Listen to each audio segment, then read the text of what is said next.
మరి విఘ్నేశ్వరుడు పార్వతీదేవి యొక్క కుమారుడు కనుక శ్రీ మహావిష్ణువుకి మేనల్లుడు అవుతాడు. మేనమామల ముద్దు మేలైన ముద్దు. ఓసారి ఎందుకో వైకుంఠానికి తీసుకెళ్లాడు, మేనల్లుడు కదూ సంతోషంగా తీసుకెళ్లి అక్కడ సుదర్శన చక్రం పెట్టుకున్నాడు. ఇదేమిటో బాగుందని తీసి తొండంలో కింద పెట్టి మింగేశాడు. అయ్యబాబో ఇది శత్రు సంహారకమైనటువంటి సుదర్శన చక్రం రా, దీన్ని మింగేశాడు పిల్లాడని ఎలా బయటికి తెప్పించాలో అర్థం కాక విష్ణువు మొట్టమొదట ఆ పిల్లాడి ముందు ఇలా చెవులు పట్టుకుని గుంజీలు తీశాడు. గుంజీలు తీస్తే మామయ్య అదేమిటి అంత విచిత్రంగా కిందకి మీదకి ఊగుతున్నామని పడి పకపకా నవ్వాడు. ఆ నవ్వడంలో పొలమారి లోపల ఉన్న సుదర్శన చక్రాన్ని పైకి కక్కాడు.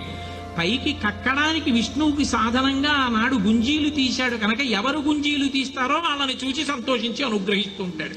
ఇప్పటికీ మీరు పాండిచేరి వెడితే పాండిచేరి రోడ్డు అంతా కూడా గుంజీలు తీస్తూనే కనపడతారు మీకు. విఘ్నేశ్వరుడి యొక్క పూజ అంత తేలిక.